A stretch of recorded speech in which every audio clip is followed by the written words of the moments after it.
சிறரா செல்வம் போல் சேர்க்கவே என் ஆசான் வீரராகவர்க்கு புகழ். அகலகில்லேன் இறையமென்ற அலர்மேல் மங்கையுரை மார்பா, நிகரில் புகழாய் உலகமொன்றுடையாய் என்னை ஆழ்வானே, நிகரில் அமரர் மணிக்கணங்கள் விரும்பும் திருவேங்கடத்தானே, புகழொன்றில்லா அடியேன் உன் அடி கீழ் அமர்ந்து புகுந்தேனே. இன்றைய உபயதாரருக்கு நன்றி கூறி, தனக்கு தானே தர்ப்பணம் என்ற தலைப்பிலே சில கருத்துக்கள் முன்வைக்க இருக்கிறேன். இப்போது தனக்குத்தானே தர்ப்பணங்கிற ஒரு வாசகம் புதுமையாக இருக்கும். ஏன்னா தர்ப்பணங்கிறது இறந்து போனவங்களுக்கு பூமியில் இருக்கிறவங்க செய்கிறது. அப்படி இருக்கிற போது ஒரு மனிதன் உயிரோடு இருக்கிற போது தனக்குத்தானே தர்ப்பணம் எப்படி பண்ணிக்க முடியும்? இந்த கருத்தே தப்பாக இருக்க என்று தான் நினைக்க தோன்றும். இதில் தாற்பயம் என்ன அப்படின்னா, கருட புராணம் சொற்பொழிவுகளை கேட்டவர்கள் இறந்து போன தகப்பனாருக்கு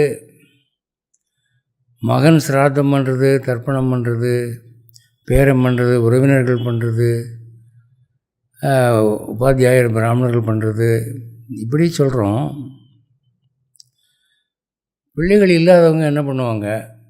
ஆண் பிள்ளையும் இல்லை, பெண் பிள்ளையும் இல்லை, வாரிசே இல்லை, அல்லது கல்யாணமே பண்ணாமல் இருக்கிறவங்க,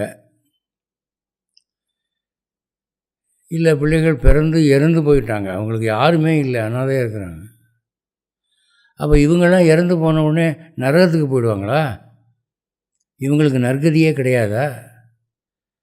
இவங்களுக்கு யார் செய்ய போகிறா? யாராவது ஒரு ஆளுக்கு நம்பகமாக நம்ம பணத்தை கொடுத்துட்டு நான் செத்த பிறகு நீ எனக்கு செய்யி கர்மம் தர்ப்பணம் செய்யின்னு சொன்னால் கூட அவன் பணத்தை ஏப்ப விட்டான்னா என்ன ஆகிறது? தர்ப்பணம் சிராத்தம்னா இல்லை, முடியாமல் போயிடும். அப்போ அவங்க தலையெழுத்து என்ன என்று ஒரு பெரிய கேள்வி இருக்குது. இன்னொரு கேள்வி, ஐயா பிள்ளை இருக்குது, வாரிசு இருக்குது, எல்லாம் இருக்குது, வசதி இருக்குது, ஆனால் அவங்க செய்ய மாட்டேங்கிறாங்க. மகன்கிட்ட இவ்வளோ பணத்தை கொடுத்துட்டு போய் இது என்னுடைய தர்ப்பணத்துக்கு சாதத்துக்கு வச்சுக்கிடாதுன்னா, தகப்பனார் இறந்தவுடனே அந்த பணத்தை வச்சு அவன் தண்ணி அடித்து கூத்தடிச்சிட்டான். இவர் அப்பாவுக்கு ஒன்றும் செய்யலவன். அப்படி கதை இருக்குல்ல. அப்போ அந்த தகப்பனாருடைய தலைவிதி என்ன? இப்படியெல்லாம் பல கேள்வி வருது. அப்போது இறந்த ஒரு ஆத்மாவுக்கு நற்கதின்னு சொன்னால் அது மகன் அல்லது வாரிசுகள் பண்ணக்கூடிய சிராதம் தர்ப்பணம் மூலமாக தான் என்று நீங்கள் வரையறுத்தால், இப்படி பாசிபிலிட்டிஸ் எல்லாம் இருக்குது. இவங்கெல்லாம் நெருக்கடி ஆகிடுவாங்க. அவங்களுக்கு இந்து மதத்தில் ஓப்பனிங்கே இல்லையா என்று ஒரு கேள்வி வருதில்ல. அதை பலர் என்னிடம் கேட்கிறார்கள். அப்போ அவங்களுக்கு நான் சொன்ன பதிலை தான் இன்றைக்கி நான் உங்களுக்கு சொற்பொழிவாக கொடுக்க போகிறேன். கருட புராணம் என்பது பெருமாள் கருடனுக்கு சொன்னது. அந்த கருட புராணம் முதல்ல ஆச்சார காண்டம், ரெண்டாவது பிரேத காண்டம், மூணாவது பிரம்மகாண்டம் என்று 3 காண்டங்களாக பிரிக்கப்பட்டிருக்கிறது. அதில் இந்த பிரேத காண்டம் மட்டும்தான் இந்த இறந்தவர்களை பற்றி பேசுகிறது. இன்றைக்கி உலகத்தில் பெரும்பாலும் கருட புராணம்னு பேசப்படுவது அந்த பிரேத காண்டம் மட்டும்தான். யாரும் ஆச்சார காண்டத்தை கொடுக்கறதும் இல்லை, பேசுகிறதும் இல்லை, பிரம்மகாண்டத்தை பற்றி பேசுகிறதும் இல்லை, கொடுக்கறதும் இல்லை. பிரேத காண்டம் மட்டும்தான் இறந்தவர்களை பற்றி பேசுது. அப்போது அந்த பிரேத காண்டமானது வாரிசு இல்லாதவர்களுடைய ஆத்மா நிர்கதியை பற்றி என்ன சொல்கிறது? அல்லது பிள்ளைகள் இருந்தும் அவர்கள் பெற்றோரை புறக்கணித்து விட்டால் அந்த பெற்றோருக்கு கதி என்ன? இதுக்கு கருட புராணம் என்ன சொல்லுதுன்னு பார்க்கணும். அந்த பதில் இருக்குது, கருட புராணத்தில் இருக்குன்னா நீங்கள் அந்த பிரேத காண்டத்தினுடைய அத்தனை அத்தியாயங்களையும் மூலை முடுக்கு விடாமல் படிக்கணும். ஏன்னா மற்ற புராணங்கள்லாம் ரிஷிகள் சொந்த வாசகமாக எழுதியிருக்கிறாங்க. இதில் பெருமாளுடைய பேச்சாக இருக்காது. பெருமாளுடைய பேச்சில் வியர்த்தமாக வீணாக ஒன்றும் இருக்காது, நுட்பமாக இருக்கும் விஷயம். அப்படி நீங்கள் பார்க்குற போது அதில் சொல்லப்பட்ட விஷயங்கள் என்ன, அதை தான் நீங்கள் நான் சொல்ல போகிறேன். இப்போது ஸ்ராத்தத்துக்கும் தர்ப்பணத்துக்கும் என்ன வேறுபாடு என்ற ஒரு கேள்வி. இதில் ஸ்ராத்தமும் தர்ப்பணமும் ஒன்று தான் ஒரு கட்சி, இல்லை ஸ்ராத்தம் வேறு தர்ப்பணம் வேறேன்னு ஒரு கட்சி. இரண்டு கருத்து வேறுபாடு இருக்குது. ஸ்ராத்தங்கிறது நிமந்திர பிராமணர்களை அழைத்து கொஞ்சம் ஆடம்பரமாக பிண்டமெல்லாம் வச்சு செய்கிறது. தர்ப்பணங்கிறது சும்மா ஒரு நதிக்கரையில் போய் எள்ளும் தண்ணியும் கொடுத்துடுறது என்று தாத்பரியம் ஒன்று தான் என்று சொல்கிறார்கள். என்ன கேட்டால் ரெண்டும் ஏறக்குறைய ஒன்று தான். என்னென்னா ஸ்ராத்தமும் இறந்து போனவர்களுடைய நற்கதிக்காக செய்யப்படுவது தான், தர்ப்பணமும் அதே நோக்கத்துக்காக செய்யப்படுறது தான். தர்ப்பணம் கொஞ்சம் சுருக்கமாக செய்கிறது, ஸ்ராத்தம் கொஞ்சம் விரிவாக செய்கிறது. இப்போது இந்த தர்ப்பணம் என்ற சொல்லுக்கு அர்த்தம் என்ன? ஸ்ராத்தம் என்பது ஒரு சாஸ்திர நம்பிக்கையோடு இறந்தோருடைய திருப்திக்காக நற்கதிக்காக செய்யப்படக்கூடிய சடங்குகள். சில பிராமணர்களை அழைத்து அவர்களுக்கு விருந்து போஜனம் சமர்ப்பித்தால் அவர்கள் அடையும் திருப்தி அந்த ஆத்மாவுக்கு என்ற ஒரு நம்பிக்கையில் செய்யப்படுவது. இப்போது இந்த எழுந்த நீரும் கொடுக்குற போது இறந்து போன ஆத்மாவுக்கு, இந்த பித்ரு தெய்வங்களுக்கு நம்ம கொடுக்குற ஒரு நிவேதனம் மாதிரி. தர்ப்பணம் என்ற சொல் தர்ப்பகம் என்ற சொல்லிலிருந்து வருகிறது. தர்ப்பகம் என்ற சொல் திருப்திப்படுத்துதல் என்று சம்ஸ்கிருதத்தில் பொருள் உள்ளது. ப்ளீஸிங், சாட்டிஸ்ஃபையிங், திருப்திப்படுத்துவது, அதுக்கு தர்ப்பகம்னு சொல்கிறது. தர்ப்பயாமி அப்படின்னு சொன்னால் இறந்து போன இந்த ஆத்மாவினுடைய மகிழ்ச்சிக்காக திருப்திப்படுத்துவதற்காக நான் இதை சமர்ப்பிக்கிறேன்னு அர்த்தம். அப்படி வரும்போது இந்த இறந்து போன ஒரு ஆத்மாவுக்கு இறந்த பிறகு செய்யப்படும் சடங்கை நம்மெல்லாம் பிரமாதமாக நினச்சிக்கிட்டு இருக்கோம். 10 நாள் 16 நாள் இவ்வளோ பண செலவு, இவ்வளோ கோதானம், அது இதுன்னு. ஆனால் ஒரு அதிர்ச்சியான செய்தி, ஆச்சரியமான செய்தி பெருமாள் சொல்கிறார். நீங்கள் நினைக்கிறது தப்பு.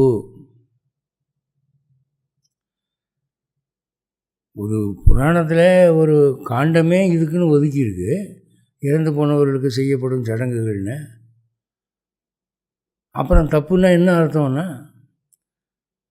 இந்த சொற்பொழிவுக்கு ஜீவநாடியாக சில ஸ்லோகங்கள் இருக்கின்றன, அதை நான் படித்த அர்த்தம் சொல்கிறேன், அப்போ உங்களுக்கு புரியும். கருட புராணம் பிரேத காண்டத்தில் 14வது அத்தியாயத்தில் 2 மற்றும் 3 ஸ்லோகங்கள், 2வது மற்றும் 3வது ஸ்லோகங்கள். இந்த 2 ஸ்லோகம் என்ன சொல்லுது? ஏகா கௌஹு ஸ்வஸ்தசித்தஸ்ய ஹி ஆதுரஸ்ய ச கோசதம் சகஸ்ரம் மிரியமானஸ்ய தத்தம் வித்த விவர்ஜிதம். இது என்ன அப்படின்னா, ஒரு மனிதன் நல்ல மனநிலையோடு நல்ல ஆரோக்கியத்தோடு கவலை இல்லாமல் இருக்கிற போது, நாம் இறந்த பிறகு நம்ம நற்கதிக்கு நம்ம ஏதாவது செய்தால் என்ன என்கிற யோசனையில் ஒரு பசுவை தியானம் பண்ணுகிறான். இந்த கோதானமானது என் ஆத்மாவுடைய சாந்திக்கு உதவட்டும் அப்படின்னு கொடுக்குறான். ஏகா கௌஹு ஸ்வஸ்த சித்தஸ்ய அப்படின்னு அதான் அர்த்தம். அந்த ஒரு பசு, நல்லா கவனிங்க, ஆத்துரஸ்யஜ கோசதம். அதே மனுஷன் அந்த மாதிரி நல்ல மனநிலையில் இருக்கிற போது ஒரு கோதானமும் பண்ணாமல் சும்மா சினிமா பார்த்து ஜாலியாக இருந்து வாழ்க்கையை கழிச்சுட்டான். சில ஆண்டுகள் கழித்து தான் இறந்து போகிறோம் என்கிற ஒரு அச்சம் அவனுக்கு ஏற்படுகிறது. டாக்டர் சொல்லிட்டாரு நீங்கள் ரொம்ப நாள் இருக்க மாட்டீங்கன்னு, ஜோசியர் சொல்லிட்டாரு உங்களுக்கு மாரக தசை நடக்குது, நீங்கள் டிக்கெட் வாங்க போகிறீங்கன்னு சொல்லிட்டார். அப்போ மனசு பதட்டம் அடையுது. ஐயோ, அப்போ நம்ம செத்த பிறகு நற்கதி அடைகிறதுக்கு நாம் ஏதாவது தானம் பண்ணுவோம் அப்படின்னு ஒரு பசுவை தானம் பண்ணலான்னு அவன் நினச்சான்னா, பெருமாள் என்ன சொல்கிறாரு, முன்னே சாந்தமாய் நல்ல ஆரோக்கியமாய் மனநிலையில் இருந்தபோது ஒரு பசுவை தானம் பண்ணி நீங்கள் அடையக்கூடிய பலனை இப்போ நீங்கள் அடையணும்னா 100 பசு கொடுக்க வேண்டும், கோசதம் அப்படிங்கிற. ஏங்க அப்படின்னா அதுக்கு பெருமாள் பதில் சொல்கிறாரு, ஏண்டா உனக்கு உடம்பில் ஆரோக்கியம் இருக்கிற போது, மனசும் நல்ல நிலைமையில் இருக்கிற போது உன் ஆத்மாவை பற்றி கவலை கிடையாது. சதா பிஸ்னஸ்ன்னு பணம் சேர்க்கறதுலையே இருந்த. இப்போ சாக போகிறோன்னொன்னே அந்த பையன் வந்துருச்சாக்கும். அப்போ நெருக்கடி வந்தால் தான் உங்கள் ஆத்மாவை பற்றி நினைப்பீங்களா? நல்லா இருக்கிற போது நினைக்க மாட்டிங்களா? உங்களுக்கு என்னடா அவ்வளோ தூரம் பணம் சேர்க்கறதுல ஆசை? பணம்னு ஏன்டா அலையிறீங்க அப்படின்னு அவர் கேட்குறாரு. அப்போ இவன் சொல்கிறான் பதில், என்ன பதில் சொல்கிறான், சாமி நீங்கள் பாட்டுக்கு மேலே இருந்துட்டு பேசுகிறீங்க, உலக வாழ்க்கையில் பணம் இருந்தால் தான் சாமி மதிக்கிறானுங்க. எத்தனையோ மீட்டிங்களுக்கு போகிறோம், கிளப்புகளுக்கு போகிறோம், ரிச்மென்ஸ் கிளப்பு, விஐபிஸ் கிளப்பு இப்படிலாம் இருக்குது, ஜென்ஸ் கிளப்பு எல்லாம் இருக்குது. அந்த கிளப்புகளுக்கு போனால் பணக்காரனை தான் சாமி மதிக்கிறானுங்க, பணம் இல்லாதவனை திரும்பி கூட பார்க்க மாட்டேங்கிறான். சமுதாய நடப்பு அப்படி இருக்குல்ல. அப்போது நமக்கு என்ன தோணுது, நம்ம அடுத்த மீட்டிங்க்கு வர்றதுக்குள்ளே நிறைய பணம் சேர்த்துடணும், இன்னும் 2 கார் வாங்கிட்டோன்னு போய் சொல்லணுங்க அப்படின்னு இவன் சொல்கிறான். அப்போ பெருமாள் என்ன சொல்கிறாரு, ஓஹோ கிளப்பில் இருக்கிறவங்க மதிக்க மாட்டேங்கிறாங்களா, கிளப்பில் இருக்கிறவங்க மரியாதை கொடுக்கணுங்கிறதுக்காக நீங்கள் பணம் சேர்த்திங்களா, அதனால தான் ஆத்மாவை பற்றியே மறந்துட்டிங்களா, அதனால தான் பரமாத்மாவை பற்றி நினைப்பே உங்களுக்கு இல்லையா? ஓஹோ கிளப்புன்னு சொல்கிறியே, என்கிட்ட ஒரு கிளப் இருக்குது. கிளப்புனா கதைன்னு அர்த்தம் தெரியுமா? அந்த கதையால் ஓங்கி ஒரு போட்டேன்னா உங்கள் கிளப்பு செக்ரட்டரி மெம்பர்ஸ் எல்லாருடைய மண்டையும் நொறுங்கி போகும் தெரியுமா? என்ன நினச்சிக்கிட்டு இருக்கிறீங்க அப்படின்னு பெருமாள் கேட்பார். அப்போ அவர் என்ன நினைக்கிறாரு, சாவு வந்துருச்சுன்னா உடனே கோதானம் பண்ணுவோமா, பூதானம் பண்ணுவோமா, ஆத்மாவை காப்பாற்றுவோமான்னு கவலை வருது. கொஞ்சம் உடம்பு நல்லா இருந்துட்டா எதை பற்றியும் உங்களுக்கு கவலை இல்லை. ஏண்டா என்ன நினச்சிக்கிட்டு இருக்கிறீங்க நீங்கள்? அதான் சொல்கிறாரு, நீ நல்ல மனதோடு நல்ல ஆரோக்கியத்தோடு இருக்கிற போது ஒரு பசு கொடுத்தால் போதும் தானமாக உன் அர்கதிக்காக. ஆனால் ஆத்துரசியச்ச கோசதம், பதட்டம் உண்டாயிடுச்சு, நம்ம சாக போகிறோங்கிற பதட்டம். அப்போ 100 பசு கொடு, அப்போ தான் நான் ரிக்வெஸ்ட்டை சேங்ஷன் பண்ணுவேன் அப்படின்னு சொல்கிறார். இது பெருமாளே சொல்கிறது, அவருடைய ஸ்டேட்மெண்ட் அது. அதாவது பரவாயில்லைங்க, அடுத்த வரி பாருங்கள், சகசிரம் மிரியமானஸ்ய தத்தம் வித்த விவர்ஜிதம். அப்படி இல்லை, சாவு படுகைக்கு போயிட்டான் அவன். இப்போது முதல்ல நான் சொன்னது பதட்ட நிலை, அப்போ 100 பசுன்னு சொன்னார்ல, டெத் பெட்டில் படுத்துட்டான், பாதி பிரஜை போயிடுச்சு, ஜனங்கள் ஏதாவது பேசுனாங்கன்னா அது உணரத்தில் ஏதோ தலையை ஆட்டுறான். அந்த மாதிரி நிலைமையில் நீங்கள் பசுதானம் கொடுத்து உங்கள் ஆத்மாவை காப்பாற்றிக்கணும்னு நீங்கள் நினச்சிங்கன்னா, அப்போ பெருமாள் என்ன சொல்கிறாரு, சகசிரம் ரியமானசிய தத்தம். 1000 பசு கொடுத்தா தாண்டா அந்த எஃபெக்ட் வரும். நீ நல்லா இருக்கிற போது கொடுத்தா, ஒரு பசு கொடுத்தா என்ன பலன் வருதோ அந்த பலன் இப்போ அடையணும்னா, சாவுப்படுக்கைக்கு வந்துட்டீல, 1000 பசு கொடு, அப்போ தான் உனக்கு அந்த எஃபெக்டு அப்படின்னு போடுறாரு. அதாவது பரவாயில்லைங்க. அடுத்த ஸ்லோகம் 3வது ஸ்லோகத்தில் என்ன சொல்கிறாரு, மிருதஸ்யைவ புனர் லக்ஷம் விரிபூத்தம் ச தத்து சமம் அப்படிங்கிறார். செத்தே போயிட்டான். இப்போ அவருடைய மூத்த மகன் என்ன பண்ணுறான், அப்பா சதா கருட புராணம்னு சொல்லிக்கிட்டு இருந்தார், அவர் ஆத்மசாந்திக்கு நம்ம ஏதாவது செய்யணும் அப்படின்னா, இப்போ மகன் செத்துப்போன அப்பாவுக்கு அவர் உயிரோடு இருந்து நல்ல நிலைமையில் இருந்து ஒரு பசு கொடுத்தா என்ன பலன் கிடைக்குமோ அந்த பலன் இப்போ அவருக்கு கிடைக்கணும்னு இவன் ஆசைப்பட்டான்னா என்ன செய்யணுமா, லட்சம் பசு கொடுக்கணும், அப்போ தான் அந்த எஃபெக்ட் வரும். அப்போ இதிலிருந்து என்ன தெரியுது, பெருமாள் என்ன சொல்கிறாரு, ஒரு மனுஷன் சாகிற வரைக்கும் ஏன்பா காத்திருக்கிறீங்க? இப்போ நான் என்ன கேட்குறேன், கடவுளை பற்றி அக்கறை இல்லாமல் செத்தவனுக்காக நீங்கள் மகங்காரம் செய்கிறான், தர்ப்பணன்றான், சிராதம்ன்றான், பிராமண தானம், கோதானம், பூதானம் என்னென்னமோ பண்ணுறான். ஏன்யா அந்த ஆள் உயிரோடு இருக்கிற வரைக்கும் அவர் தன்னை பற்றி கவலைப்பட்டுக்க கூடாதா? மகங்காரம் தான் செய்யணுமா? ஏன் அப்படி இருக்கிறீங்க? உங்களுக்கு 6 அறிவு கொடுத்துருக்குல்ல, நம்ம சாக போகிறோம்னு தெரியுமில்ல, நல்லா இருக்கிற போதே அன்னன்னைக்கு கொஞ்சம் நற்கதிக்குன்னு புண்ணியம் பண்ணால் என்ன? அவ்வளவு தூரம் இந்த உலகில் அப்படியே மூழ்கி போயிருக்கீங்களாக்கும். காலையில் எழுந்திரிச்ச உடனே காப்பி, சாயந்தரம் டீ, பஜ்ஜி, அப்புறம் ராத்திரி படுக்கிறதுக்கு முன்னால் சினிமா, இப்படியே வாழ்க்கை போயிட்டுருக்கு உங்களுக்கு. பரமாத்மாவை பற்றி நினைப்பும் இல்லை, ஜீவாத்மாவை பற்றி நினைப்பும் கிடையாது. எவனாவது உபன்யாசம் பண்ணிக்கிட்டு தான் அவனை பார்த்து இப்படி மூஞ்சி திருப்பிட்டு போகிறீங்க. அவனை பார்த்தாலே உங்களுக்கு இலக்காரமாக இருக்குது. அவ்வளவு தூரம் இந்த உலகில் கவர்ச்சி உங்களை ஆட்டி படைக்குதா? கொழுப்பு தானே ஏண்டா அப்படின்னு நினைக்கிறாருங்க.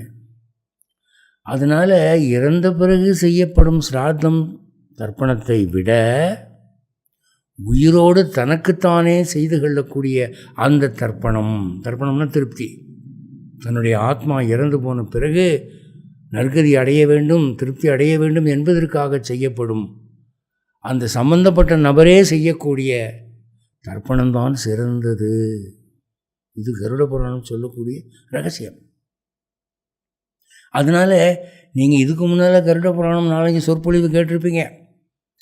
அதில் தகப்பனாருக்கு மகன் செய்கிறது, தாத்தாவுக்கு பேரன் செய்கிறது, மனைவிக்கு கணவன் செய்கிறதெல்லாம் வந்திருக்கும்.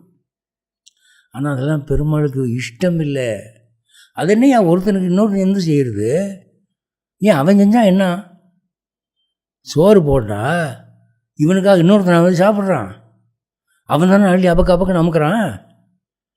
அப்போ அவன் வயிற்றுக்கு அவன் தானே பார்க்கணும். அது மாதிரி தானே அவன் ஆத்மாவுக்கு அவனே செய்யணும். ஏன் நீங்கள் சாகிற வரைக்கும் விட்டுவிட்டு செத்த பிறகு இன்னொருத்தன் செய்யணுமா? உங்களுக்கு பெத்த மகன் செய்கிறான், புத்திரான்னு ஏன் பேர், புத்து நரகா திராயத்தை புத்திரகா, இது இலக்கணம் வேற உங்களுக்கு அப்படின்னு கேட்குறாரு. அதான் பெருமாளுடைய மனசில் இருக்க கோபம். இது பலருக்கு தெரியாததுனால அவங்கவுங்க என்னென்னமோ நினச்சிக்கிட்டு இருக்காங்க. பெருமாள் என்ன எதிர்பார்க்குறாரு தெரியுமா? நீ அன்னாடம் வீட்டுக்கு சம்பாதிக்கிறீங்கள, பணம் சேவிங்ஸுக்கு சம்பாதிக்கிறீங்கள, எதிர்காலத்துக்கு சேமிப்பு போடுறீங்கள, லைஃப் இன்சூரன்ஸ் எல்லாம் கட்டுறீங்கல்ல, அது மாதிரி இறந்த பிறகு உன் ஆத்மா நற்கதி அடைவதற்கு தினம் ஏதாவது செய்ய வேண்டும், செய்கிறியா அப்படிங்கிறது தான் இந்த ஸ்லோகம் காட்டுதுங்க. அதுக்கு விளக்கம் சப்ளிமெண்ட்ரி ஸ்லோகம் சொல்கிறாருங்க. பிரேதகாண்டம் 14 8வது ஸ்லோகம் என்ன சொல்லுதுன்னா, தனம் பூமிகதம் யத்வத் ஸ்வஹஸ்தேன நிவேசித்தம் தத்வத் பலம் அவாப்னோதி. பூமியில் ஒரு விதைக்கிறீங்க அல்லது ஒரு புதைக்கிறீங்க, அதுக்கு பின்னால் பலன் தருது இல்லை. விதை தாவரமாக முளைக்குது, புதையல் நீங்கள் தோண்டி எடுத்துக்கிறீங்க. அது மாதிரி நாம் இறந்த பிறகு நம்ம ஆத்மா நற்கதி அடைவதற்கு நாம் செய்ய வேண்டும். நாம் உயிரோடு ஆரோக்கியமாக இருக்கிற போது செய்ய வேண்டும் அப்படின்னு அந்த 8வது ஸ்லோகத்தில் சொல்கிறாரு. அதை விளக்குற போது அது 14வது சாப்டரில் 12வது ஸ்லோகத்தில் சொல்கிறாரு, கிரகீத தான பாத்தேய சுகம் யாதி. நீங்கள் ஒரு பிக்னிக் போகிறீங்க, காலையில் போயிட்டு சாயந்தரம் வரலாங்கிற மாதிரி ஒரு பிக்னிக். அப்போ என்ன பண்ணுறீங்க, ஹோட்டலில் என்னென்னமோ போடுறான், உடம்புக்கு ஒத்துக்க மாட்டேங்குது, காசு வேறு அநியாயமாக பிடுங்குறாங்க. அதனால் வீட்டிலையே நம்ம கொஞ்சம் செஞ்சு எடுத்துகிட்டு போயிடுவோம். காலை 5 மணிக்கு புறப்படுறோம்ல, காலை சாப்பாட்டுக்கு ஒரு 5 இட்லி, மத்தியானத்துக்கு தயிர் சாதம், தொட்டுக்கிறதுக்கு ஆவக்காய் அல்லது அப்பளம், ஏதோ காய், அப்படி செஞ்சு எடுத்துகிட்டு போனோம்னா சாயந்தரம் 5 மணிக்கு வீட்டுக்குள்ள வந்துடலாம் மறுபடி என்று கட்டிச்சோறு கட்டிட்டு போகிறோம் இல்லையா. அது மாதிரி மனிதன் இறந்தவுடனே இந்த ஆத்மா மேற்கொள்ளக்கூடிய பயணத்துக்கு கட்டிச்சோறாக புண்ணியங்கள் செய்ய வேண்டும். மகன் செய்கிறத பற்றி சொல்லலை, அவன் செய்ய வேண்டும். அதான் தனக்குத்தானே தர்ப்பணம்ங்கிறது, அதை செய்யணும் அப்படின்னு 12வது ஸ்லோகத்தில் சொல்கிறாருங்க. இது கருட புராணத்திலேருந்து நான் உங்களுக்கு மேற்கோள் காட்டினேன். அடுத்து உங்களுக்கு ஒரு வைஷ்ணவ சாஸ்திரத்திலிருந்து ஒரு மேற்கோள். அது என்ன அப்படின்னா, பாண்டிய மன்னன் அந்த காலத்தில் ராஜாக்கள்லாம் மக்கள் மேலே ரொம்ப அக்கறையாக இருந்தாங்க. பாண்டிய மன்னன் நகர சோதனைக்கு மாறுவேஷம் போட்டு ஊரை சுற்றி வரான். ராத்திரி 10, 11 மணி 12 மணிக்கு வருவான். அவன் ராஜான்னு பார்த்தா தெரியாது, மாறுவேஷம் போட்டுக்குவான். அப்படி வரும்போது ஒரு வீட்டு திண்ணையில் யாரோ ஒரு முக்காடு போட்டு படுத்துருக்கிற மாதிரி இருக்குது. உடனே கத்தி எடுத்தான். இவனை பார்த்தா திருட்டு பையன் மாதிரி இருக்குது அப்படின்னு, டேய் எந்திரா அப்படின்னா, முக்காடு எந்திரிச்சு, யாரா நீ அப்படின்னா, இல்லைங்க நான் ஒரு பிராமணங்க, காசிக்கு போய்கிட்டு இருக்கிறேன், இந்த ஊருக்கு வரும்போது பொழுது இருட்டிடுச்சு, எனக்கு யாரும் தெரியாது, ராத்திரி இங்கே தங்கிட்டு போகலான்னு இந்த வீட்டு திண்ணையில் படுத்துருக்கேங்க அப்படின்னு. உண்மையை சொல்லு, நீ காசிக்கு போகிறவனா களவாடிட்டு போகிறவனா, எதுக்கு வந்த? உன் முகத்தை பார்த்தா இந்த ஊருக்கார மாதிரி தெரியலையே அப்படின்னா, நான் இந்த ஊர் இல்லைங்க, நான் இன்னும் தெற்க, ஆனால் காசிக்கு தான் போகிறேன் சத்தியமா. அப்படியா, நீ பிராமணன் நான் சொன்னேன்? ஆமாம். சரி, பிராமணன்னா உனக்கு சம்ஸ்கிருதம் தெரியணுமே? ஆமாம் தெரியும். சரி, எங்கே ஒரு ஸ்லோகம் சொல்லி பார்ப்போம் அப்படின்னு. உடனே அந்த ஆள் நிஜமாகவே பிராமணனாக இருந்ததுனாலே ஒரு ஸ்லோகம் சொல்கிறேன். அந்த ஸ்லோகம் என்னடான்னா, வருஷார்த்தம் அஷ்டௌ பிரயதேத மாசான் நிஷார்த்தம் அர்த்தம் திவசம் யதேத வார்த்திக்ய ஹேதோஹோ வயசா நவேன பரத்ர ஹேதோர் இக ஜன்மனாச்ச அப்படின்னு ஒரு ஸ்லோகம் சொல்லு. சரி, அதுக்கு அர்த்தம் சொல்லு அப்படின்னு. முதல் வரி, வருஷார்த்தம் அஷ்டௌ பிரயதேத மாசான்னு. வருஷத்தில் 4 மாதம் மழை மாதங்க. ஆடி, ஆவணி, புரட்டாசி, ஐப்பசி, இந்த 4 மாதமும் மழை மாதம். அப்போ நம்ம வெளியே போய் சம்பாதிக்க முடியாது. அந்த 4 மாதத்துக்கு வேண்டிய தானியத்தை, பணத்தை, மற்றதெல்லாம் மீதி 8 மாதத்துலேயே சம்பாதிச்சு வைக்கணுங்க. அதான் வருஷார்த்தம் அஷ்டௌ பிரயதேத மாசான். 8 மாதங்களிலே, வருஷம்னா மழை பெய்கிற மாதங்களுக்காக சம்பாதிச்சு வைக்கணும். சரி, நிஷார்த்தம் அர்த்தம் திவசம் யதேத, ராத்திரிக்கு வேண்டியதை பகல்லே சம்பாதிச்சு வைக்கணுங்க. ராத்திரி 11 மணிக்கு நம்ம போய் தேடிக்கிட்டு இருக்க முடியாது. சரி, அடுத்து வார்த்திக்ய ஹேத்தோர் வயசா நவேன, முதுமைக்கு வேண்டியதை இளமையிலேயே சேர்த்து வைக்கணுங்க. வயசாகி கம்பு ஊனி கூன் போட்ட பிறகு போய் நம்ம சம்பாதிக்க முடியுங்களா? இளமையாக இருக்கிற போதே சம்பாதிச்சு சேமித்து வைக்கணுங்க. சரி, 4வது பரத்ரஹேத்தோரிக ஜன்மனாச்ச, இறந்த பிறகு வரக்கூடிய வாழ்க்கைக்கு வேண்டியதை இந்த ஜென்மத்திலேயே செய்ய வேண்டும், சம்பாதிக்க வேண்டும். உடனே அவர் அந்த ராஜா பார்த்தான், இவன் திருட்டு பையன் இல்லை, பிராமணன் தான். சரி சரி படுமையா படும் அப்படின்ட்டு கத்தியை உரையில் போட்டுட்டு அப்போது சிந்தனை வேலை செய்ய ஆரம்பிச்சிருச்சு. இந்த ஸ்லோகத்தில் மழை காலத்துக்கு வேண்டியதை வெயில் காலத்தில் தேடணும்னு சொல்லியிருக்கு. என்னுடைய தானிய கிடங்குகள்லாம் நிறைஞ்சிருக்கு, கவலை இல்லை. முதுமைக்கு வேண்டியதை வாலிபத்திலேயே தேடணும்னு சொல்லியிருக்கு. நான் பரம்பரை ராஜா, எனக்கு பண கஷ்டம் இல்லை, வயசானா என்னுடைய மகன் பார்த்துக்குவான், நிறைய அரண்மனையில் சொத்து இருக்குது. அதே மாதிரி ராத்திரிக்கு வேண்டியதை பகல்லையே தேடணும்னா அதுக்கும் பயம் இல்லை, நிறைய இருக்குது.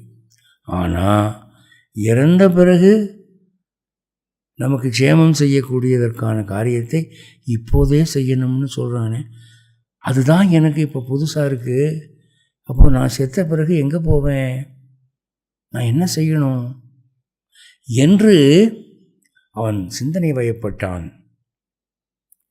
அப்போது பரமாத்மான்னு கடவுள்னு ஒருத்தர் இருப்பார் இல்லையா, அவருக்கு திருப்தியாக ஏதாவது நம்ம செய்யணும். செஞ்சோம்னா நம்ம செத்த பிறகு நற்கதி அடைவோம். அப்போ கடவுள்னு யாரை நம்ம நம்புறது, வேதம் என்ன சொல்லுது, புராணம் என்ன சொல்லுது தெரியலையே என்று சொல்லி தன்னுடைய வித்வத் சபையை கூட்டினான்.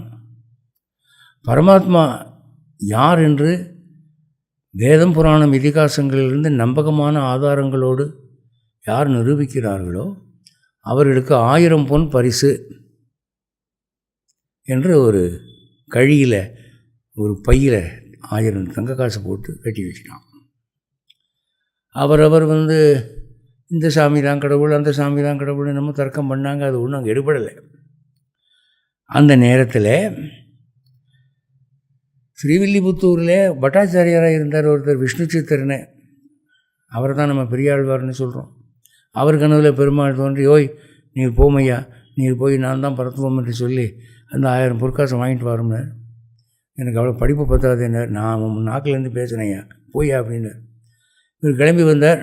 அங்கே மதுரைக்கு வந்தவுடனே அவர் பாஞ்சஜன்யத்தினாலே அவரை ஸ்பர்சித்து எம்பெருமானவருக்கு வித்வத்தை கொடுத்தான்.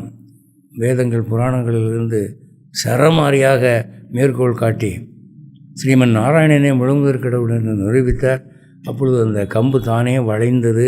அந்த பொற்கிழி தங்க காசு உள்ள போய் அருந்து இவர் கையிலே விழுந்தது. இப்போ எதுக்கு இதை சொல்ல வரேன்னா, அந்த பிராமணர் அந்த ராஜாவுடைய சிந்தனையை கிண்டி விட்டார். எப்படி இறந்த பிறகு நாம் அடையக்கூடிய நல்வாழ்வுக்கு நாம் இப்போதே செய்து கொள்ள வேண்டும். என் மகன் செய்வான், என் பேரன் செய்வான், அதெல்லாம் சும்மா டூப்பு. அது பொய்ன்னு சொல்ல வரல. எங்கே செய்கிறான், எவன் செய்கிறான், முக்கியமான விஷயம். அப்படியே செஞ்சால் கூட நமக்கு நம்ம செய்திருக்கிற கர்மாவுக்கு போதிய அளவு பரிகாரம் கிடைக்குமா? கோகர்ணன் கதையில் என்ன வருது, கடைசியில் பாகவதம் படித்து தானே அவன் விமோச்சனமானான்னு வருது. அப்போது அந்த மாதிரி ஒரு பிரச்சனை இருக்குதுங்கிறத நாம் இந்த கதையில் படிக்கிறோம். அதான் தனக்கு தானே தர்ப்பணங்கிறது. நாம் நினச்சிக்கிட்டு இருக்கோம், நாம் ஒரு நல்ல வாழ்க்கை தானே வாழ்ந்துக்கிட்டு இருக்கோம், ஏதோ 1-2 மைனர் சின்ஸ் பண்ணியிருப்போம், அவ்வளோதான். அப்படி ஒன்றும் நம்ம பிரமாதமாக கவலைப்பட வேண்டியதில்லை. நம்ம செத்த நேராக வைகுண்டம் தான் போக போகிறோம் அப்படின்னு நம்ம நினச்சிக்கிட்டு இருக்கோம். ஆனால் எண்ணத்தால், சொல்லால், செயலால் நம்மை அறியாமலே நாம் மலையளவு பாவங்களை சேர்த்து கொண்டிருக்கிறோம். அதை நாம் உணர்றதில்லை. பகவான் எல்லாத்தையும் பார்த்துக்கிட்டு இருக்கான். எல்லாம் சிசி கேமரா வச்சு எடுத்து பார்த்துக்கிட்டு இருக்கான். அவன் கண்டிருந்து யாரும் தப்ப முடியாது. செத்த பிறகு அங்கே யமதர்மராஜாவுடைய பட்டணத்தில் போய் நிற்கிற போது யமன் க்ளீனாக எடுத்து போடுவான். ஏண்டா டேய், நீ இத்தனாம் தேதி இந்த பஸ்ஸில் போகிற போது இன்னொருத்தனுடைய பொண்டாட்டி ஒருத்தி உட்காந்துருந்தா அப்படியே பார்த்தீங்களா, ஒரு சைட் அடிச்சியா, அந்த நேரத்தில் மனசில் என்ன எண்ணம் ஓடிச்சு, குரங்கு மாதிரி இருக்கான் அந்த பையன், இவனுக்கு போய் இப்படி பொண்டாட்டி வாச்சிருக்காளே, எனக்கு வாச்சிருக்கப்படாதா அப்படின்னு கற்பனையிலே மிதந்திய. அதெல்லாம் பாவம் இல்லையடா. அந்த பஸ்ஸு பிரயாணம் பூரா உன் கற்பனை தானே அப்படின்னு புட்டு வைப்பான். நாக்க பிடிங்கிறாப்புல இருக்கும், அவமானமாக இருக்கும். மறைமுகமாக நாம் செய்ததாக நாம் நினைத்து கொண்டிருக்கிற காரியங்கள் எல்லாம் அவன் அம்பலமாக்குவான். இப்போ நியூயார்க் இருக்குங்க, நியூயார்க் இன்டர்நேஷ்னல் ஏர்போர்ட். அதில் ஒரு நாளைக்கு 600 விமானங்கள் வந்து போகின்றன. 600. நம்ம ஊர் விமான தளங்கள் எல்லாம் 3 நாளைக்கு ஒருக்கா ஒரு பிளேன் வரக்கூடிய ஏர்போர்ட்லாம் இருக்குது. ஒரே நாளில் 600 விமானம் டெய்லி வந்து போகுது. அப்போ அந்த டைரக்டர் என்ன பண்ணுறான், சிசி கேமரா வச்சு பார்க்குறான். ஒரே சமயத்தில் வந்து அங்கே கஸ்டம்ஸையும் பார்ப்பான், உள்ளே நுழையிறவங்க போகிறவங்களையும் பார்ப்பான். அங்கே ஒவ்வொரு விதமான ரிப்போர்ட்டும் வந்துருக்கும். திடீர்னு ஒருத்தன் வருவான், சார் நம்ம பாகிஸ்தான் பிளேனில் ஹைஜாக்கிங் நடக்குது அப்படின்னு சொல்லுவான், அதை கவனிக்கணும். இன்னொருத்தன் கூடிய வருவான், சார் பெல்ஜியம் பிளேனில் என்ஜின் பற்றிக்கிச்சு அப்படிமா. இன்னொருத்தன் கூடிய வருவான், சார் ப்ரொப்பல்லரில் ஈகிள் சிக்கிக்கிச்சு, இது வந்து ரன்வே பிளாக்டு அப்படிமா, அதை பார்க்கணும். ஏதாவது ஒரு கம்ப்ளைண்ட் வந்துக்கிட்டே இருக்கும், அவ்வளோதையும் பார்ப்பான். ஒரு ஆள் இருந்து கவனிக்கணும். அது மாதிரி நம் செயல்களே பகவான் இத்தனை கோடி மக்களுடைய சிந்தனைகளையும் சொற்களையும் எல்லாவற்றையும் பார்த்து கொண்டிருக்கிறான். அதுக்கு பலன் தருகிறவன். அப்போ அவன் வந்து இதெல்லாம் செய்கிறான் அப்படிங்கிறத இந்த கருட புராணம் தான் சொல்லுது. இந்த கருட புராணத்தில் இன்றைக்கி நான் உங்களுக்கு சொன்ன ஒரு பகுதியை அநேகமாக நீங்கள் எங்கும் சந்தித்திருக்க வாய்ப்பில்லை. கருட புராணம் இப்படிலாம் சொல்லுதா அப்படின்னு நீங்கள் நினைக்கலாம். இந்த கருட புராணத்தை பற்றி ரொம்ப அண்டர் எஸ்டிமேட் பண்ணுறாங்க ஜனங்க. அது ஒரு சாவு புராணம், செத்த வீட்டில் கொடுப்பாங்க படிக்க சொல்லி இப்படி நினச்சிக்கிட்டு இருக்காங்க, துர்பிரச்சாரம் பண்ணுறாங்க. கருட புராணத்தில் பிரேத காண்டத்தை விட்டு தள்ளுங்க. இந்த பக்கம் இருக்கிற பிரம்மகாண்டம், அந்த பக்கம் இருக்கிற ஆச்சார காண்டம் இதெல்லாம் படித்தீங்கன்னா அதில் தன்வந்திரி சம்ஹிதை, ப்ரகஸ்பதி சம்ஹிதைன்னு நிறைய இருக்குது.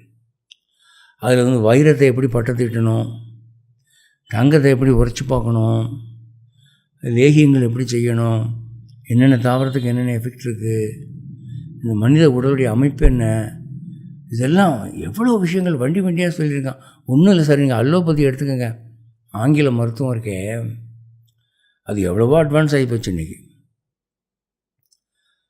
மருத்துவத்துறையிலே எவ்வளவோ வியக்கத்தக்க முன்னேற்றங்கள் அடைந்திருக்கிறார்கள். ஆனால் மனிதனுடைய உடம்பில் எத்தனை எலும்புகள் இருக்குதுன்னு கேளுங்க. ஒவ்வொருத்தரும் ஒன்று சொல்கிறாங்க சார். இதில் குறைஞ்சபட்ச எண்ணிக்கை சொல்கிறவங்க மனித உடம்பில் 197 எலும்பு இருக்குன்றாங்க. அதிகபட்ச எண்ணிக்கை சொல்கிறவங்க 307 எலும்பு இருக்குன்றாங்க. பிரபலமாக 206 எலும்பு இருக்குதுன்னு சொல்கிறாங்க. ஒரு கணக்கும் இன்னொரு கணக்கோட ஒத்து போகிறதில்லை. ஏண்டான்னா பல் இருக்க, இந்த பல் வந்து எலும்பான்னு கேள்வி. ஆமாம், ஒவ்வொரு பல்லும் ஒரு எலும்பு தான், அதை கூட்டு அதை சேர்த்துன்னு ஒரு கட்சி. இன்னொரு கட்சி இல்லை, பல் எலும்பு இல்லை அப்படின்னு ஒரு கட்சி. அதுக்கப்புறம் சீஸ்மாய்டு போன்ஸ்ன்னு சொல்லி சின்னதாக மூட்டுகளில் இருக்கும், அதெல்லாம் எலும்பில் சேர்க்கணும்னு ஒரு கட்சி, சேர்க்க வேண்டாம்னு ஒரு கட்சி. இது தவிர ஹயாய்டு காக்கிக்ஸ் ஸ்டர்னம் இதெல்லாம் வந்து சேர்க்கணும் சேர்க்கக்கூடாதுன்னு கருத்து வேறுபாடு. இந்த வெள்ளா எலும்பு இருக்கு இல்லைங்களா, இந்த பக்கம் 4, இந்த பக்கம் 4, இது எல்லாம் சேர்ந்த அந்த நெஞ்சு கூட்டமைப்பு ஒரு எலும்பு தான் ஒரு கட்சி. அப்படி இல்லை, ஒவ்வொன்றும் தனித்தனி எலும்புன்னு ஒரு கட்சி. இந்த கிரேனியம் இருக்க, அதில் 21 எலும்பு சேர்ந்து தான் அது உருவாகிருக்கு அப்படின்னு ஒரு கட்சி. இல்லை, அது தப்பான எண்ணிக்கைன்னு ஒரு கட்சி. இன்றைக்கி வரைக்கும் அதுக்கு தீர்வில்லை. ஆனால் இந்த கருட புராணம் அதை க்ளீனாக அறுதிட்டு 300 எலும்புகள் இருக்கின்றன, அது இவை இன்னும் இடத்துல இருக்குது அப்படின்னு க்ளீனாக லிஸ்ட்டு கொடுக்குறான். ஃப்ராக்சர்ஸுக்கு அவன் கொடுக்குற வைத்தியம், இந்த மூலிகையை வச்சு கட்டுங்க அப்படின்னு சொல்லி எலும்பு வைத்தியத்தை பற்றி அவங்க எவ்வளோ ஆழ்ந்த ஆராய்ச்சி பண்ணியிருக்கிறாங்க. இன்றைக்கி ஆர்த்தோ ஸ்பெஷலிஸ்ட்லாம் அதை படித்தாங்கன்னா, அட இவ்வளோ விஷயம் இருக்குதே என்று ஆச்சரியப்பட்டு போவார்கள். அவ்வளவு அற்புதமாக உடலை அவர்கள் ஆய்ந்திருக்கிறார்கள். அதனால் அந்த கருட புராணத்தை நம்ம அண்டர் எஸ்டிமேட் பண்ணக்கூடாது. சரி, அதெல்லாம் இருக்கட்டும். இப்போது தனக்குத்தானே தர்ப்பணம்னு சொல்லி நம்ம நற்கதிக்கு நாம் தான் பார்க்கணுன்னு சொல்லியாச்சு இல்லையா? என்ன செய்யலாம் அப்படின்னா, அதுக்கு அவர் சில மேற்கோள் கொடுக்குறார். என்ன சொல்கிறாருன்னா, ஏழைகளுக்கு உதவி செய்யுங்கள். சாப்பாட்டுக்கு இல்லை, துணிமணிக்கு இல்லை, பண கஷ்டம், ஹெல்ப் பண்ணுங்கள். உங்களால் முடிஞ்ச அளவுக்கு ஹெல்ப் பண்ணுங்கள். அவர் தர்ப்பணம் சிராதம் பண்ணும்போது மட்டுமல்ல, தான தர்மம் பண்ணும்போது கூட ஏழைகளாக இருக்கிறவர்கள் அவர்கள் சக்திக்கு பண்ணினா போதும். பணக்காரங்க அவங்க சக்திக்கு பண்ணுங்கள், அவரவர் சக்திக்கு பண்ணுங்கள், எல்லாம் நான் சமமாக எடுத்துக்கிறேன் அப்படின்றார். அதான் ஒரு இடத்துல பார்த்திங்கன்னா, ஒரு ஆத்மா அவன் பணக்காரனாக வாழ்ந்து சேர்த்து போயிருக்கான். அங்கே போனால் அவனுக்கு நற்கதி கிடைக்கல, துர்கதி தான் கிடைச்சிருக்கு, கஷ்டப்படுறான். அப்போ அவன் புலம்புறானா, என்ன புலம்புறானா, அவ்வளோ காசு வச்சுருந்தனே, கொஞ்சம் காசு அள்ளி ஏழைகளுக்கு நான் அன்னதானம் பண்ணாமல் போனேனே, இந்த குடிசையில் வாழ்கிறவங்களுக்கு நான் உதவி செய்யாமல் போனேனே, பிச்சைக்காரனுக்கு சாப்பாடு போடாமல் போனேனே என்று வருத்தப்பட்டு புலம்புறானா. ஸ்லோகம் பாருங்கள், நேதத்து பிராப்பிய பிரதத்தம் ஹி சாக்கேபியக ஸ்வகம் தனம், நான் அவ்வளோ பணம் வச்சுருந்து ஏழைகளுக்கு நான் கொடுக்காமல் போயிட்டேனே என்று அவன் வருத்தப்படுறான். பெருமாள் சொல்கிறாரு, ஊருக்காக குளம் வெட்டுறது, கிணறு வெட்டுறது, எனி சோஷியல் சர்வீஸ், ஏழை பிள்ளைகளை படிக்க வைக்கிறது, கோவில் கட்டுறது, சத்திரம் கட்டுறது, துன்பப்படுகிற இடத்துல துன்பத்தை நீக்கக்கூடிய காரியங்களை செய்யுங்கள், இதெல்லாம் எனக்கு நற்கதி கொடுக்கட்டும் அப்படின்னு பகவான்கிட்ட விண்ணப்பம் பண்ணுங்கள், அது போதும் அப்படிங்கிறார். அடுத்தாப்பில் அவர் சொல்கிறாரு, புண்ணிய கஷேத்திரங்களுக்கு போங்க. இப்போ பாடல் பெற்ற ஸ்தலம்னு சைவத்துலேயும் இருக்குது, வைணவத்துலேயும் இருக்குது. வைணவத்தில் 106 விதேசம் சொல்கிறாங்க இல்லையா, அங்கே போனால் நிறைய புண்ணியம் பாவங்கள்லாம் போகுது, உங்களுக்கு நற்கதி கிடைக்கும்னு சொல்கிறாங்க. ஒரு புண்ணிய கஷேத்திரத்தில் பண்ணுகிற ஒரு தானம், ஒரு திவ்ய கஷேத்திரத்தில் போய் ஒரு பசு தானம் கொடுத்தீங்கன்னா 1,00,000 பசு தானம் பண்ணின புண்ணியம் வருது. அதே மாதிரி புண்ணிய நதிகளில் போய் நீராடுறது. அப்புறம் ஸ்ரீ வைஷ்ணவ சகவாசம், உத்தம ஸ்ரீ வைஷ்ணவ சகவாசம், ஞானிகளுடைய பழக்கம், சத்சங்கம், இதெல்லாம் உங்களுக்கு நற்கதி கொடுக்கும் அப்படின்றார். அப்புறம் இந்த ஏகாதசின்னு ஒன்று சொல்லுவாங்க. 11ஆவது நாள், பௌர்ணமிக்கு அடுத்த 11ஆவது நாள், அமாவாசைக்கு அடுத்த 11ஆவது நாள், அன்னைக்கு கொஞ்சம் விரதம் இருக்கணும். அந்த காலத்தில் தண்ணி கூட குடிக்காமல் 3 வேளையும் பட்னியாக இருந்தாங்க. இந்த காலத்தில் அவ்வளோ முடியல, ஏதோ எவ்வளோ முடியுதோ அவ்வளோ கொஞ்சம் விரதமாயிருங்க. அப்படி சொன்னால் ஆமையா, இந்த ஆன்மீகத்தில் இது ஒரு பெரிய இடிபாடு. மனுஷனை பட்டினியை போட்டு கொள்கிறாங்க. உபவாசம் பட்டினி கடை, அதை சாப்பிடாத இதை சாப்பிடாத அப்படின்னு சொல்கிறாங்க. அப்படி இல்லை, கொஞ்சம் நீங்கள் ஒரு நிமிஷம் கோவிக்காமல் யோசனை பண்ணி பாருங்கள். இப்போ காலங்காலத்தில் ஒரு நாளைக்கு ஒரு 4-5 இட்லி சாப்பிடணும்னு கணக்கு வச்சு, காலையில் 5 இட்லின்னு சொன்னால் உங்களுக்கு ஒரு மாதத்துக்கு எவ்வளோ ஆகுது? 30 நாளைக்கு 150 இட்லி ஆகுது. அது 12 மாதத்துக்கு, ஒரு வருஷத்துக்கு எவ்வளோ? 1800 இட்லி ஆகுது. ஒரு மனுஷன் 70 வருஷம் வாழ்கிறான்னு வச்சுக்குவோம். இந்த 1800 70ஆல் பெருக்கினீங்கன்னா 1,26,000 இட்லி சாப்பிட்றாம 70 வருஷம் வாழ்ந்தான்னா, இது காலையில் மட்டும். அதே மாதிரி ராத்திரி இட்லி சாப்பிட்றோன்னு வச்சுக்கோங்க, சப்பாத்தி சாப்பிட்றோன்னு வச்சுக்கோங்க, அப்போ 1,26,000 இட்லி அது சப்பாத்தி சாப்பிட்றான் ஒரு ஆயுசுக்குள்ளே. அப்போ ரெண்டையும் கூட்டினீங்கன்னா 2,52,000 இட்லி அவுட்டு. இதை பூரா நீங்கள் ஸ்டாக் பண்ணி வைக்கிறதுனா ஒரு டிஸ்ட்ரிக்ட் ஹெட் குவார்ட்டர்ஸ் குடவுனே பத்தாது. அவ்வளோ இட்லி முழுங்குறோம், நம்ம உண்டு கழிக்கிறோம். அது காலை சாப்பாடு, ராத்திரி சாப்பாடு. அதுக்கப்புறம் வெறும் இட்லியோடு போகுதா? காப்பி, ஒரு ஆள் 200 ml காப்பி குடிக்கிறோன்னு வச்சுக்கோம். ஒரு மாதத்துக்கு 30 நாள் 200 × 30 என்னாச்சு? 6 லிட்டர் காப்பி. ஒரு மாதத்துக்கு 6 லிட்டர்னால் 12 மாதத்துக்கு, ஒரு வருஷத்துக்கு 72 லிட்டர். 70 வயசு இருந்தான்னா அது எவ்வளோ வருதுன்னா 5040 லிட்டர். இது காலை காப்பி. சாயந்தரம் ஒரு காப்பி இருக்கேன், அது ஒரு 5040 லிட்டர். ரெண்டும் கூட்டினீங்கன்னா 10,080 லிட்டர் காஃபி மட்டும் ஒருத்தன் குடிக்கிறான். இதை ஸ்டாக் பண்ணி வைக்கணும்னா ஒரு டேங்கர் லாரி வேணும். அதுக்கப்புறம் மத்தியான சாப்பாடு விட்டுட்டேனே, நீங்கள் ஒரு ஹோட்டலில் 100-120 கொடுத்து ஒரு எடுப்பு சாப்பாடு வாங்கிட்டு வாங்க, அதோடய வெயிட் எவ்வளோ இருக்கும்? 1 கிலோ இருக்கும். அவியல், பொரியல், தீயல், காய், சாம்பார், மோர், ரசம், சாதம் எல்லாம் 1 கிலோ குறையாது. ஒரு நாள் மத்தியானம் 1 கிலோனா ஒரு மாதத்துக்கு 30 கிலோ ஆகுது. அப்போ 12 மாதத்துக்கு 360 கிலோ ஆகுது. 70 வருஷத்துக்கு 25,200 கிலோ சாதம் சாப்பிட்றோம். இது தவிர ஸ்நாக்ஸ் வேறு இருக்குது. ஸ்நாக்ஸு இடையில், அதாவது pre breakfast, post breakfast, pre lunch, post lunch, pre supper, post supper, biscuit, அது இதுன்னு அதெல்லாம் குமிச்சு வச்சா இமயமலை மாதிரி இருக்கும் ஒரு மனுஷன் திங்கிறது. இவ்வளவு சாப்பிட்றோமே, மாதம் ஒரே ஒரு நாள் அல்லது 2 நாள் ஏகாதசி கொஞ்சம் சாப்பாடை விட்டு கொடுக்கப்படாதா? அதான் பெருமாள் கேட்குறாரு. ஏகாதசி விரதம் இருந்து எம்பெருமானே நான் சாகும்போது நற்கதி அடைய வேண்டும் அப்படின்னு மனசில் நினச்சிக்கிட்டிங்கன்னா உங்கள் பேரை ரெஜிஸ்டர் பண்ணிடுவானே, என்ட்ரு பண்ணிடுவானே. என்ட்ரு பண்ணிட்டான்னா அப்புறம் விட மாட்டான். அது கொஞ்சம் முடிஞ்ச வரைக்கும் பாருங்கள். அதுக்கப்புறம் இந்த இப்படி சொன்னால் அவங்க என்ன நினைக்கிறாங்க, இந்த ஆன்மீகத்தில் ஏன் போட்டு மாட்டுறாங்க வருத்துறாங்க அப்படிங்கிற ஒரு எண்ணம் இருந்துக்கிட்டு இருக்கு. நீங்கள் ஒரு விஷயத்தை யோசித்து பார்க்கணும். மகர சங்கராந்தி வருது இல்லையா? இப்போ நம்மெல்லாம் பொங்கல்னு சொல்கிறோமே, அதுக்கு முதல் நாள் போகின்னு ஒன்று வருது. அது என்ன? போகம் ஆரம்பிக்கும் நாள் போகி. மார்கழி மாதம் ஒருத்தல் மாதம், நெய்யுண்ணோம் பாலுண்ணோம்னு சொன்ன மாதம், தவத்தின் மாதம், ஆனந்தங்கள் ஆர்ப்பாட்டங்கள் கூடாது.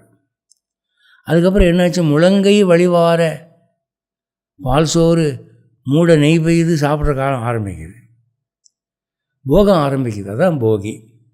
அந்த காலத்தில் இந்திரனுக்கு, வருணனுக்கு, மன்மதனுக்கெல்லாம் படையல் போடுவாங்க. ஏன்னா இதுக்கு மேலே விவசாயம், அறுவடை, மழை, ஜாலி, சந்தோஷம். அப்போது அறவழிப்பட்ட இன்பங்கள் தெய்வீகமானவை, அவற்றில் நான் இருக்கிறேன் என்று கண்ணன் கீதையிலே சொல்கிறான். இன்பத்தை அவன் தான் கொடுக்குறான். இதுக்கப்புறம் ஒரு ஸ்லோகம் சொல்கிறார் அவர் 13வது அத்தியாயத்தில் 25வது ஸ்லோகம். அதில் அவர் என்ன சொல்கிறார் அப்படின்னா, ஒரு வீடு பற்றி எரியும் போது அந்த வீட்டை அணைக்கிறதுக்கு தண்ணி இல்லை, அக்கம் பக்கம் தண்ணி கிடைக்கல. உடனே ஒரு ஆளை கூப்பிட்டு, டேய் வீடு பற்றி எரியுது, ஒரு 4-5 பேரை கூப்பிட்டு ஒரு கிணறு வெட்டுங்க. கிணறு வெட்டி அந்த தண்ணி எடுத்து இந்த வீட்டினுடைய நெருப்பை அணைங்கன்னு சொன்னால் அவன் எவ்வளோ மடப்பையன். ஒரு வீடு பற்றி எரியும் போது கிணறு வெட்ட ஆரம்பித்தான்னா இவன் என்னைக்கு கிணறு வெட்டி, என்னைக்கு தண்ணி எடுத்து, என்னைக்கு அந்த வீடு அணைக்கிறதே? இல்லை, வீடு சாம்பலாக போயிடும்ல. அதான் சொல்கிறார், வீடு பற்றி எரியும் போதா கிணறு வெட்டுவீர்கள், முன்பே கிணறு வெட்டுவது தானே அறிவுடைமை. அதனால் உடம்பு நல்லா இருக்கிற போதே இறந்த பிறகு நீங்கள் நற்கதி அடைவதற்கு ஆன புண்ணியங்களை செய்யுங்கள் என்று சொல்கிறார் இந்த ஸ்லோகத்தில். யாத்த ஸ்வஸ்தம் இதம் சரீரம் அருஜம் யாவத்து ஜரா தூரத்தோ. சாவு இன்னும் ரொம்ப நாள் கழித்து வருங்கிற மாதிரி உடம்பு நல்லா இருக்கிற போது, யாவதுச்சா இந்திரிய சக்திர் அப்பிரதிகதா, உங்களுடைய பஞ்சேந்திரியங்களும் நல்லா இருக்கிற போது, யாவத்து சயோன ஆயுஷக, உங்களுக்கு ஆயுசு இப்போதைக்கு முடியுங்கிற மாதிரி தெரியல, அந்த மாதிரி உடம்பு இருக்கிற போது, ஆத்மஸ்ரேயசி தாவதேவ விதுஷா காரியக பிரயத்னா, ஆத்மா நற்கதி அடையணும்னு அப்போ முயற்சி பண்ணுங்க. அப்படி நீங்கள் பண்ணலை, சாவு திடீர்னு வந்துருச்சு, என்னடா இது, நம்ம முடியெல்லாம் கருப்பாக இருந்தது திடீர்னு வெள்ளை வெள்ளையாகி போச்சு, தலை சொட்டை விழுந்துருச்சு, பல்லெல்லாம் ஓட்டையாகி போச்சு, முதல்ல ஷார்ட் சைட்டுனா, அப்புறம் லாங் சைட்டுனா, அப்புறம் கேட்ராக்டுனா, அப்புறம் குளுக்கோமாங்கிறான், என்னென்னமோ சொல்கிறாங்க. என்ன ஆச்சு எனக்கு அப்படின்னு கேட்டால் ஆத்துக்காரி சொல்கிறா, உங்களுக்கும் வயசு 68 ஆகி போச்சு இல்லைங்க. அப்படின்னா, ஐயோ அவ்வளோ வயசு ஆகி போச்சா, அப்போ நான் சாக போகிறேன்னா, சரி இனிமேல் போகிற வழிக்கு புண்ணியத்தை தேடுவோம் அப்படின்னு 69வது வயசில் யமன் வந்துட்டா என்ன பண்ணுவீங்க? அதான் கேட்குறாரு 4வது வரியில், மகான சந்தீப்தே பவனேத்து கூபகரணம் பிரதித்யமக கீர்திருஷக. வீடு தீப்பற்றி எரியும் போது கிணறு தோண்ட போனால் அது எவ்வளவு அறியாமையப்பா. இளமையிலேயே புண்ணியத்தை செய்யுங்கப்பா, சாவை பற்றி இப்போவே நினைங்கப்பா. நான் செத்த பிறகு என் மகன் தர்ப்பணம் கொடுப்பான், என் பேரன் சிராதம் செய்வான்னு நினச்சிக்கிட்டு இருக்கிறீங்க. உனக்கு மகன் பிறக்க போகிறான்னு தெரியுமா? இல்லை மகன் இருந்தாலும் அவன் செய்வான்னு உனக்கு தெரியுமா? அவன் செஞ்சாலும் அது பலிக்க போகுதுன்னு உனக்கு தெரியுமா? எல்லாமே டவுட்டு, எல்லாமே கேள்விக்குறியா. உன் ஆத்மாவுக்கு நீ தான்யா பார்க்கணும், வேறு யார் பாப்பா என்று அந்த ஸ்லோகத்தில் அவர் சொல்கிறார். இதெல்லாம் பெருமாள் சொல்கிறதுங்க, வேறு ரிஷி சொல்கிறது இல்லை, பெருமாள் சொல்கிறாரு. இந்த ஆத்மாவுக்கு தகப்பனாகிய பரமாத்மா சொல்கிறான், உங்கள் ஆத்மாவுக்கு நீங்கள் தான் பொறுப்பு, உங்கள் வம்சம் இல்லை அப்படின்னு சும்மா வெட்டணும் துண்டு போடுறாரு. அதுக்கு ஒரு ஆதாரமாக உங்களுக்கு நான் ஒரு ஆழ்வார் பாசுரம் ஒன்று படிக்கிறேன். இது பெரியாழ்வார் பாடினது. பெரியாழ்வார் திருமொழியில் 4ஆம் பத்திலே 10வது பதிகத்திலே முதல் பாடல். அது என்ன சொல்லுது? துப்புடையாரை அடைவதெல்லாம் சோர்விடத்து துணையாவர் என்றே, ஒப்பிலேன் ஆகிலும் நின் அடைந்தேன் ஆனைக்கு நீ அருள் செய்தமையால், எய்ப்பெண்ணை வந்து நலியும் போது அங்கு ஏதும் நான் உன்னை நினைக்க மாட்டேன், அப்போதைக்கு இப்போதே சொல்லி வைத்தேன் அரங்கத்து அரவணை பள்ளியானே. இவர் என்ன சொல்கிறாரு? ஒரு துப்புடையார்னா ஒரு ஸ்ட்ராங் பர்சன், துப்புன்னா ஆற்றல், சாமர்த்தியம். இப்போ கூட பொம்பளைங்க கணவனை வையும்போது துப்பு கட்ட மனுஷன் அப்படின்னு சொல்லுவாங்க. துப்புடையாரை அடைவதெல்லாம் உன்ன மாதிரி ஒரு சாமர்த்தியமான ஆளை சரணடைவது எதுக்காகையா? சோறு விடுத்து துணை ஆவார் என்றே. கஷ்டம் வரும்போது நீ காப்பாற்ற வேண்டாம், அதனால தான் உன் காலில் விழுந்திருக்கு. ஒப்பிலேனாகிலும் சரணாகதி அடைகிறதுக்கு பெரிய பெரிய மகான்கள்லாம் இருக்காங்க, அந்த மகான்களுக்கு ஈடாக நான் என்ன சொல்ல முடியாது, இருந்தால் கூட நின்று அடைந்தேன், உன் காலில் விழுந்துட்டேன். ஆனைக்கு நீ அருள் செய்தமையால், கஜேந்திரன் முதலைகிட்ட மாட்டிக்கிட்ட போது அதுக்கு ஆர்த்தி இருந்தது, அனன்ய கதித்துவம் இருந்தது, துடிப்பு இருந்தது. உன்னை விட்டால் நான் வேறு யாரும் என்னை காப்பாற்றணும்னு நினைக்கலேங்கிற ஒரு அனன்ய கதித்துவம் இருந்தது. அந்த யானைக்கு அருள் செய்தா இல்லையா? அந்த மாதிரி நிலைமையில் தான் இப்போ நான் இருக்கிறேன். சரி, அப்போ யானை ஆபத்து வந்தபோது கூப்பிடுச்சுல்ல, அந்த மாதிரி நீ கூப்பிடு, உன்னை பார்த்துக்கிறேன்னா, ஐயோ ஐயோ அப்படி சொல்லிடாத, நான் சாகிற சமயத்தில் நான் உன்னை கூப்பிடுவேன்னு என்ன நிச்சயம்? நான் மயக்கமாக இருந்தால் அல்லது வேறு என்னன்னு போல இருந்தேன்னா அப்புறம் கூப்பிடலன்னு சொல்லி அதை ஒரு காரணமாக சொல்லி நான் கீழே விட்டுருவேன்.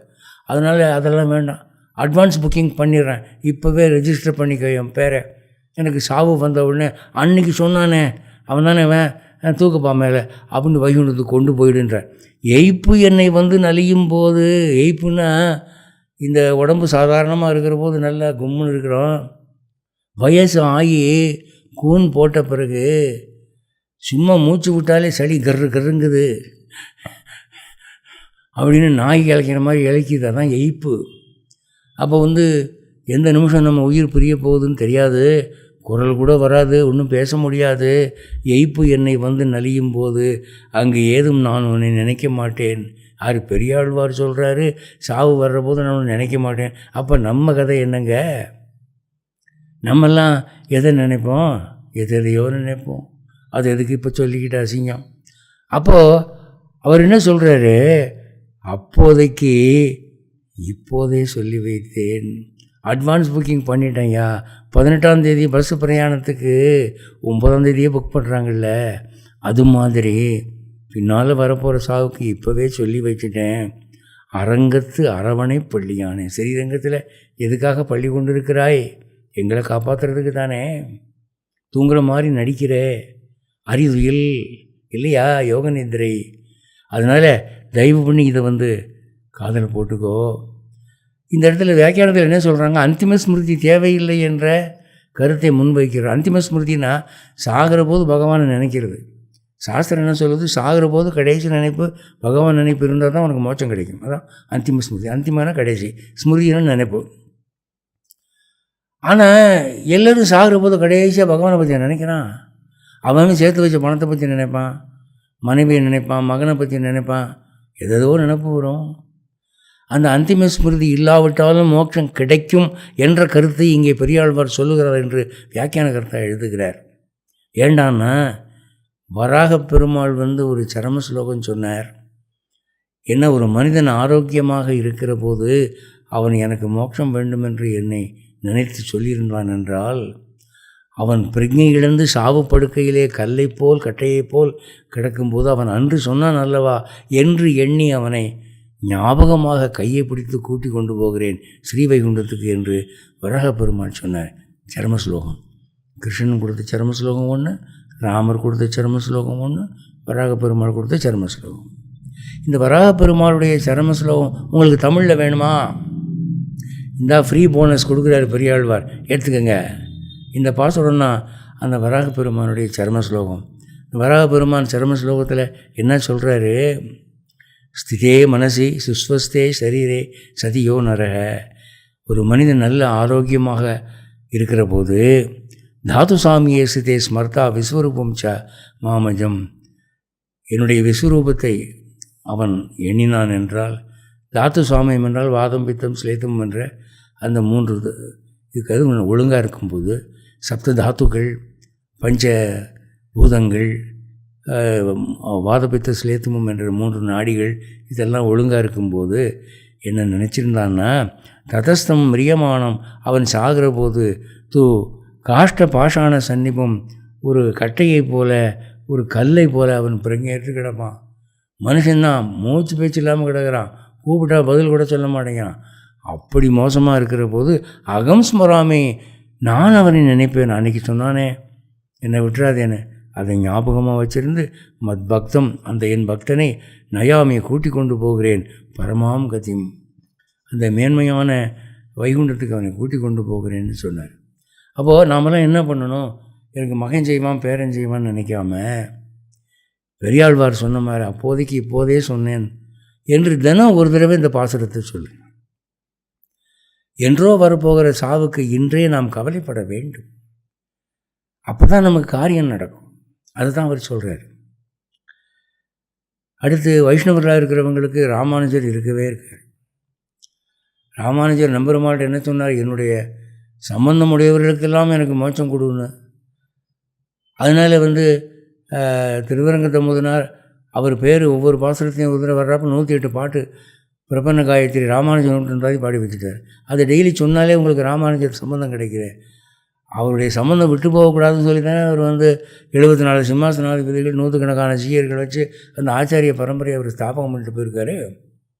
அப்போ ராமானுஜரை சரணடையுங்கள், அந்த சரணாகதி நம்மை காப்பாற்றும். அடுத்தாப்பில் புண்ணிய காரியங்கள் செய்கிற போது ஏழைகளுக்கு தானம் பண்ணுறீங்க. அதே மாதிரி கோவில் அர்ச்சகர்களுக்கு தட்டில் காசு போடும்போது கொஞ்சம் தாராளமாக போடுங்க. தேடி பிடிச்சி 8 அணா 4 அணா செல்லாத காசு, கிழிஞ்சு போன கரன்சி, இதெல்லாம் கெட்ட பழக்கம். பாவம் அவங்க வேறு தொழிலுக்கு போகாமல் சன்னதியே கதின்னு அந்த தயிர் சாதமும் புளி சாதமும் சாப்பிட்டுக்கிட்டு கைங்கரியம் பண்ணிட்டு உட்காந்துட்ருக்காங்க. நாம் கொடுக்கலன்னா யார் கொடுக்க போகிறா? அது பெரிய புண்ணியங்க. எம்பெருமானே, இது உன்னுடைய சுரூபம் என்று எண்ணி நான் இவருக்கு நான் சமர்ப்பிக்கிறேன் என்று கொஞ்சம் தாராளத்தை காட்டுங்க. நான் ஒன்றும் கோடிக்கணக்கில் சொத்து எழுதி வைங்கன்னு சொல்லலை, கொஞ்சம் தாராளமாகிடுங்க. இது தவிர ஆழ்வார் பாசுரங்களை நீங்கள் படிக்கும்போது ஒவ்வொரு பத்தினுடைய முடிவில் என்ன பலஸ்ருதி சொல்லியிருக்கு? இந்த 10 சேவித்தால் உங்களுக்கு மோட்சம் உண்டு, நற்கதி உண்டுன்னு சொல்லியிருக்கு இல்லையா? அதனால் ஏதாவது ஒரு 10ஆவது சேவிக்கலாமே. 4000 சேவிக்க முடியலையா? பரவாயில்ல, ஏதாவது ஒரு 10ஆவது சொல்லுங்கள். ஆழ்வார் பாசுரங்களில் அன்றாடம் கொஞ்சம் சேவிக்கிறதுன்னு ஒரு கொள்கை வச்சுக்கணும். இப்படி நீங்கள் செஞ்சு வந்தீங்கன்னா அதுதான் தனக்குத்தானே செய்யும் தர்ப்பணம். அதுதான் நம் நற்கதிக்கு நாம் செய்யக்கூடிய ஒரு முஸ்தீப்பு, முன் ஏற்பாடு. அதனால் சாவை பற்றி நமக்கு இப்போ என்ன கவலை? செத்த பிறகு வர்ற வாழ்க்கையை பற்றி நமக்கு என்ன தெரியும்? அது வர்றப்போ பார்த்துக்கலாம் அப்படின்ற நினைப்பு வந்ததுன்னா இப்போது பண விஷயத்தில் அந்த மாதிரி அலட்சியமாக இருந்தீங்கன்னா தொழில் போயிடும். ஆனால் பணத்தை மறுபடியும் சம்பாதிச்சுக்கலாம். ஆனால் இந்த விஷயத்தில் அலட்சியமாக இருந்தால் ஆத்மா நஷ்டமடையும். ஆன்ம நஷ்டம் என்பது ஈடு செய்ய முடியாதது.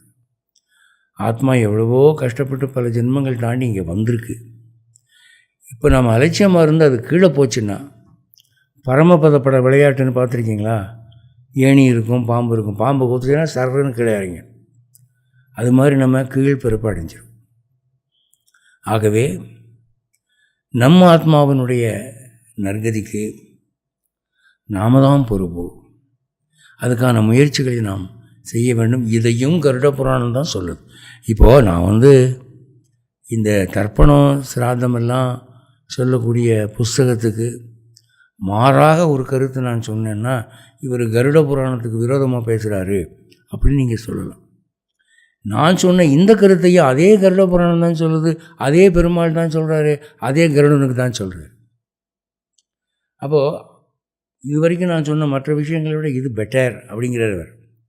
இது பாருங்கப்பா, இது செஞ்சிங்கன்னா உங்களுக்கு பிரச்சனை இல்லை. இப்போ ஆழ்வார்கள் 12 பேர் இருக்காங்க. அந்த 12 பேருக்கு யார் சிராத்தம் கொடுத்தாங்க, யார் தர்ப்பணம் கொடுத்தாங்க? ஆச்சாரியர்களில் மகான்களாக இருந்தார்கள், அவங்களுக்கு யார் தர்ப்பணம் கொடுத்தாங்க? உத்தம வைணவர்களுக்கெல்லாம் எப்படி கிடைச்சது? மணவாள மாமுனிகள் ஒரு நாள் வெயிலில் ஒரு மரத்தடியில் உட்காந்துருந்தாராம். இளைப்பாறின பிறகு இந்த மரம் நமக்கு எவ்வளோ பெரிய உபகாரம் பண்ணிச்சு என்று அந்த மரத்தை நற்கதி அடையட்டும்னு சொல்லி கை வச்சார். மந்திரங்கந்திரம் ஒன்றும் சொல்லலை, கை வச்சார், அவ்வளோதான். உடனே அந்த மரம் பட்டு போச்சு. அதாவது அவருடைய ஆத்மா அந்த மரம் என்ற சரீரத்தை விட்டு கிளம்பி வைகுண்டம் போயிடுச்சு, நற்கதி ஆகி போச்சு. அப்போ மகான்களுடைய சகவாசம், சம்சர்க்கம், அது பெரிய விஷயம் இல்லையா? இதே இந்த கருட புராணத்தில் ஒரு ஸ்லோகத்தில் பெருமாள் சொல்கிறார் பாருங்க. அதாவது 7வது சாப்டரில் அவர் சொல்கிறாரு என்னன்னா, ஸ்வர்க்கம் அகண்ய புண்ணியம் சத்சங்கம் சம்சர்கவசாத்து அப்படின்றார். சொர்க்கம் கூட கிடைக்கும் உங்களுக்கு, நல்ல ஒரு சேர்க்கை இருந்தால். அதுக்குரிய புண்ணியம் செய்யாட்டி பரவாயில்ல.